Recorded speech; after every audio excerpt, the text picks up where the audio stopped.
పార్టీలను కూడా. కానీ మహారాష్ట్రలో హిందూ సమాజం వాళ్ళ చైతన్యాన్ని చాటింది. ఎంఐఎం పార్టీతో కాంగ్రెస్ పార్టీ కుమ్మక్కై ఓట్ల చీల్చే ప్రయత్నం చేశారు, అనేక రకాల కుట్రలు చేశారు. ప్రజలు చీలిపోద్దని చెప్పి బటెంగేతో కటెంగే అని చెప్పి ఒక సందేశం ప్రజల్లోకి వెళ్ళింది. ప్రజల వాళ్ళ ఐక్యతను ప్రదర్శించారు. మహారాష్ట్ర ప్రజల ఇలా ఎన్డీఏ కూటమికి విజయానికి నాంది. ఇవాళ సమాజం ఐక్యంగా ఉంటే ఏ విధంగా ఫలితాలు వస్తాయో ఇలా మహారాష్ట్ర ఫలితాలు స్పష్టం చేసినాయి. కాంగ్రెస్ పార్టీ అతీతంగా తెలంగాణ నుంచి డబ్బులు మొత్తం కాంగ్రెస్ పార్టీకి పోయినాయి. మహారాష్ట్రలో ఖర్చు పెట్టిన డబ్బంతా ఇటు తెలంగాణ నుంచి అటు కర్ణాటక నుంచి సంచులకు సంచులు పోయినాయి. వేల కోట్ల రూపాయలు పోయినాయి. అలా డబ్బులు విపరీతం ఖర్చు పెట్టారు. డబ్బుల ద్వారా అబద్దాల ద్వారా గెలుద్దాం ప్రయత్నం చేశారు. అవి పనిచేయలే. కాంగ్రెస్ కూటమికి ఓటమికి కారణం కాంగ్రెస్ తెలంగాణ కర్ణాటక రాష్ట్రాల ప్రభుత్వాల యొక్క వైఫల్యాలే ఆ కూటమికి వైఫల్యానికి ఓడిపోవడానికి కారణం. ఎందుకంటే హిమాచల్ ఎన్నికల పేరు చెప్పి కర్ణాటకలో గెలిచారు, కర్ణాటక చూపెట్టి తెలంగాణలో గెలిచారు. ఈ మూడు రాష్ట్రాల ఫలితాలను పెట్టించి ముగ్గురు ముఖ్యమంత్రులు తీసుకెళ్లారు. చూడు నన్ను చూడు అందరూ మొత్తం మహారాష్ట్ర మొత్తం రాష్ట్ర ముఖ్యమంత్రి రేవంత్ రెడ్డి గారు అయితే ఒక 10 సార్లు కావచ్చు. ఆయన వేయిన సీట్లు మొత్తం ఓడిపోయినాయి. కర్ణాటక ముఖ్యమంత్రి వేయండు, తెలంగాణ ముఖ్యమంత్రి వేయండు, హిమాచల్ ముఖ్యమంత్రి వేయండు. విపరీతంగా ప్రచారం చేశారు. మేము ఇన్ని హామీలు ఇచ్చినాం, ఈ గ్యారెంటీ ఇచ్చినాం, 10 గ్యారెంటీలు అక్కడ, పాంచన్యాయం అని చెప్పి కర్ణాటకలో, 6 గ్యారెంటీలు అని చెప్పి తెలంగాణలో మేము అమలు చేస్తామంటే ప్రజలు ఇక్కడ విధంగా ధోకా చేసింది కాంగ్రెస్ పార్టీ. ఏ విధంగా నమ్మక ద్రోహం చేసింది 3 రాష్ట్రాలు, ఏ విధంగా ప్రజలను వంచింది, ఎన్నికల ముందు హామీలు ఇచ్చే విధంగా మోసం చేసింది. తిరిగి మహారాష్ట్రలో ఏ విధంగా తప్పుడు ప్రచారం చేస్తుందో ప్రజలు విశ్వసించారు. ఆ నమ్మిరు వాళ్ళు అన్ని విషయం వాస్తవం. కాబట్టి కాంగ్రెస్ పార్టీ ఓటమికి కారణం తెలంగాణలో కాంగ్రెస్ ప్రభుత్వం, కర్ణాటకలో కాంగ్రెస్ ప్రభుత్వం, హిమాచల్లో కాంగ్రెస్ ప్రభుత్వం యొక్క వైఫల్యాలు, హామీలు నెరవేర్చకుండా ఉల్టా తప్పుడు ప్రచారం చేయడం వల్లనే ఇలా మహారాష్ట్రలో కాంగ్రెస్ కూటమి ఓటమి చెందింది. నరేంద్ర మోడీ గారు ఈ దేశాన్ని అభివృద్ధి చేసిన గతంలో మహారాష్ట్రను అభివృద్ధి చేసిన తీరు, మహారాష్ట్రలో నరేంద్ర మోడీ ప్రభుత్వం సంక్షేమ ఫలాలు తీరు, మోడీ గారి నాయకత్వం ప్రత్యేక విశ్వాసం నమ్మకం, మోడీ గారి యొక్క మంత్రం ని ప్రజలు నమ్మిరు కాబట్టి ఈ ఫలితాలు వచ్చినాయి. నిజంగా మహారాష్ట్ర ప్రజలకు కూడా హైట్స్ ఆఫ్. తెలంగాణ రాష్ట్రం నుంచి కూడా అనేక మంది కార్యకర్తలు చాలా మంది ఇవాళ మహారాష్ట్రలో ప్రచారం వేరు. కాంగ్రెస్ పార్టీ కర్ణాటక ఎమ్మెల్యేలు, ఇక్కడ ఎమ్మెల్యేలు బూత్ ఒక్కన్నారు, కానీ ఎమ్మెల్యేల ప్రచార పనిచేయలే. బీజేపీ కార్యకర్తల ముందు బీజేపీ కార్యకర్తలు ప్రతి ఇంటికి వెళ్ళి అభివృద్ధి గురించి చెప్పి మోడీ గారి నాయకత్వం గురించి చెప్పారు, ప్రజల ఓటు రిక్వెస్ట్ చేశారు. కానీ కాంగ్రెస్ పార్టీ అబద్దాలు ప్రచారం చేసి వాళ్ళకు అలా అడ్రస్ గల్లంతైంది. కాబట్టి Congress party iron leg party. ఇక ఎవరు ఉండరు. ఇక ఐఎన్డీఏ చీలిపోవడం ఖాయం, అయ్యే కూలిపోవడం ఖాయం. దాన్ని ఎవరు పట్టించుకోరు. ఐరన్ లెగ్ పార్టీతో ఉండేవారు చేయరు. కానీ తెలంగాణ ప్రభుత్వం కూడా ఇదే గతి పట్టబోతున్నది. రాష్ట్ర ప్రభుత్వాన్ని కూడా కాంగ్రెస్ పార్టీ ప్రభుత్వానికి ఇదే గతి పట్టబోతున్నది.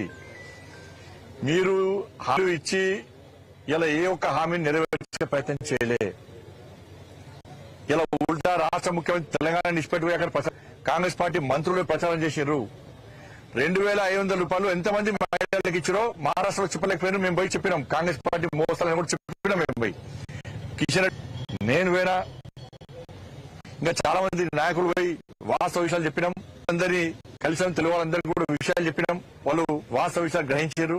కానీ కాంగ్రెస్ తెలంగాణ రాష్ట్ర ప్రభుత్వం, తెలంగాణ రాష్ట్రం కాంగ్రెస్ పార్టీ ప్రభుత్వం మీరు ఇచ్చిన హామీలు నెరవేర్చారా? లేకుంటే మహారాష్ట్ర ప్రజలు ఏ విధంగా తెలంగాణ రాష్ట్రంలో కూడా ఈ తెలంగాణలోని కాంగ్రెస్ పార్టీ ప్రభుత్వం మీద తిరగబడేలు అతి తక్కువ సమయంలో రాబోతున్నాయి. 2005 ఎంతమంది మహిళలకు ఇచ్చారు, ఎంతమందికి తులం బంగారం ఇచ్చారు, ఎంతమంది స్కూటీ. వ్యవసాయ శాఖ మంత్రి చెప్పినట్లుగా ఇంకా 22 లక్షల మందికి ఎప్పుడు రుణమాఫీ చేస్తారు? రైతు భరోసా ఎప్పుడు ఇస్తారు? రైతు కూలీలకు 12,000 రూపాయలు ఎప్పుడు ఇస్తారు? 500 రూపాయల బోనస్ ఇంకా ఎప్పుడు అకౌంట్లో వేస్తారు? కొనుగోళ్ల విషయంలో రైతులను వంచినందుకు క్షమాపణలు ఎప్పుడు చెప్తారు?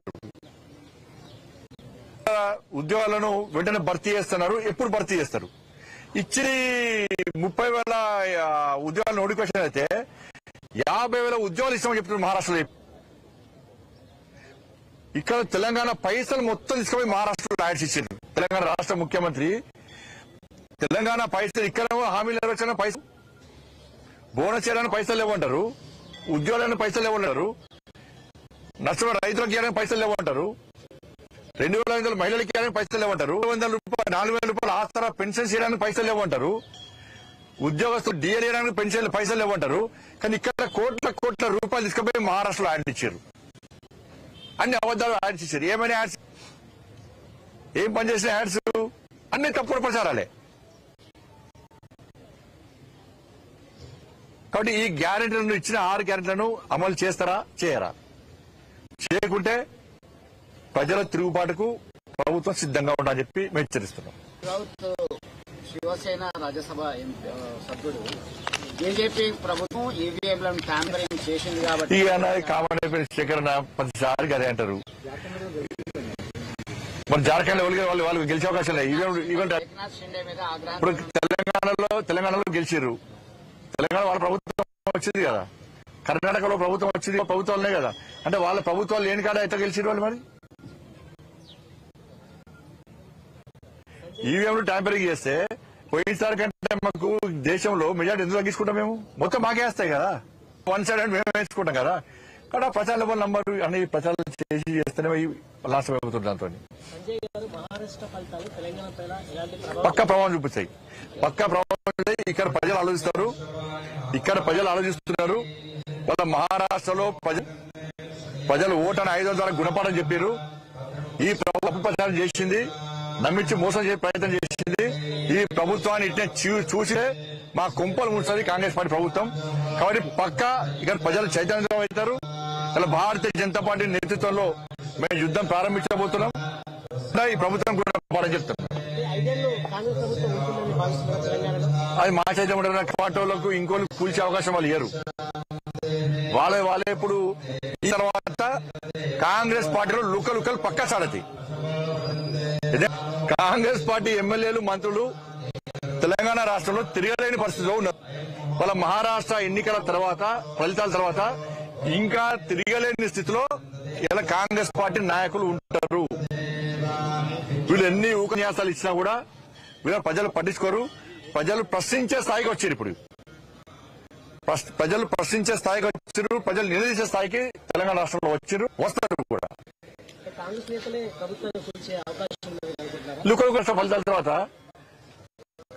ఇక ఏం చేస్తారు? ఇక ప్రజలు తిరగలేని పరిస్థితిలో ఆది నాయకత్వం మీద వాళ్ళు ఒత్తిడి తీసుకొస్తారు, ప్రశ్నిస్తారు. కాబట్టి దాన్ని ఏదైనా జరగచ్చు. మేము కూలాలని మేము అనుకోవట్లేము. ప్రజల చేపట్ట ప్రభుత్వం ప్రజల నిర్ణయం ప్రకారం 5 సంవత్సరాలు ప్రజాస్వామ్యంగా పాలించాలని చెప్పి మేము కోరుకుంటాం. వాళ్ళ ఇష్టం అది. పక్క కాంగ్రెస్ పార్టీ ఎమ్మెల్యేల లోపల కూడా అసమ్మతి ఉన్నది. ఏం పనులు అయితే ఒక్క పైసా నిధులు వస్తలేవు. పోయి గ్యారెంటీల మీద ప్రజలు నిలదీస్తున్నారు, ఏడికైనా కూడా ప్రశ్నిస్తున్నారు.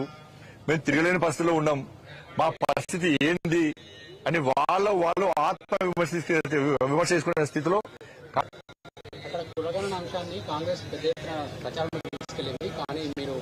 ఇక్కడ కులగణ విషయాలు చెప్పింది, అనేక విషయాలు చెప్పింది అన్న పోయి.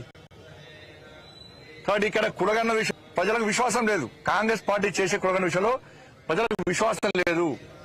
ఇవాళ మీరు కులగణను చూడండి, ఆ ఫామ్ చూడండి, మీరు పెన్సిల్తో నింపుతారు. ఇది ఎంత పెద్ద స్కామ్ అంటే కులగణ అనేది ఎంత పెద్ద అక్రమం అంటే మొత్తం పెన్సిల్తో నింపుతారు. కానీ ఆ పెన్తో సంతకం పెట్టాలట. ఇది ఎక్కడ అర్థం కాదు నాకైతే. అంటే అన్ని తారుమారు చేస్తారు. ఇక అంటే వాళ్ళ కులాలకు అనుగుణంగా ఈ కూర్చుకునేటువంటి ప్రమాదం తెలంగాణ రాష్ట్రంలో ఉంది. అందుకే ప్రజలు సహకరించరు. కులగణన కోసం పోయినా కూడా ప్రజలు 6 గంటలు అడుగుతున్నారు. ఈ పెన్సిల్ తో మీరు రాసి మేము పెన్ తో సంతకం పెట్టుకుంది. కొన్ని గ్రామాల్లో పాప మాయకంగా పెడుతున్నారు. లేకపోతే మీ పెన్స్ రావు, మీకు గొర్రెలు పోతాయి, మీ బర్రెలు పోతాయి, మీకు ఇల్లు రావు, మీకు రోజుగారు మేళ పిల్లలకు అని ఇట్లా భయపడడం వల్ల కొంతమంది సంతకాలు పెడుతున్నారు. కానీ ఇది ఎక్కడ అక్రమం? ఇది ఇలా నేను మళ్ళీ చెప్తున్నా, కేసీఆర్ సమగ్ర సర్వే చేసిండు. మొత్తం రిపోర్ట్ కేసీఆర్ దగ్గర ఉన్నది. కేసీఆర్ దగ్గర నుంచి ఆ రిపోర్ట్ ఎందుకు తీసుకుంటలేదు కాంగ్రెస్ పార్టీ? ఒకరి కేసీఆర్ అంటే చేసుకున్న పొట్టు సమగ్ర మీద పైసలు చంపాను నేను. కాబట్టి మీకు కూడా ఈ అవకాశం, మీరు కూడా కులగణ పేరు మీద పొట్టు పైసలు చంపుకోవచ్చు, ఆ ఖర్చు మీరు జేబులు నింపుకోవచ్చు అని చెప్పి కేసీఆర్ ఇది చేస్తున్నారు వీళ్ళు. ఇప్పుడు కేసీఆర్ సమగ్ర సర్వే కోట్ల రూపాయలు ఖర్చు, 1000 కోట్ల రూపాయలు ఖర్చు. ఆయన రిపోర్ట్ ఇవ్వకుండా ఏం చేయాలి? కేసీఆర్ ఆస్తులు జప్తు చేయాలి. కేసీఆర్ దగ్గర నుంచి పైసలు వచ్చాయి, ప్రజల పైసలు అవి. నువ్వు సమగ్ర సర్వే నీ అయ్య కోసం చేసుకున్నావా, తాత కోసం చేసుకున్నావా, నీ ఇంటి కోసం చేసుకున్నావా? పైసలు ప్రజాధనం అది. నువ్వు ప్రజాధనంతో సమగ్ర సర్వే చేసి నువ్వు రిపోర్ట్ ఇవ్వకుండా ఫామ్ హౌస్ అంటే ఎవరి కోసం అది? కొన్ని రికవరీ చేయాలి. అయితే రిపోర్ట్ ఇస్తావా, అయితే పైసలు కడతావా? ధన్యవాదాలు.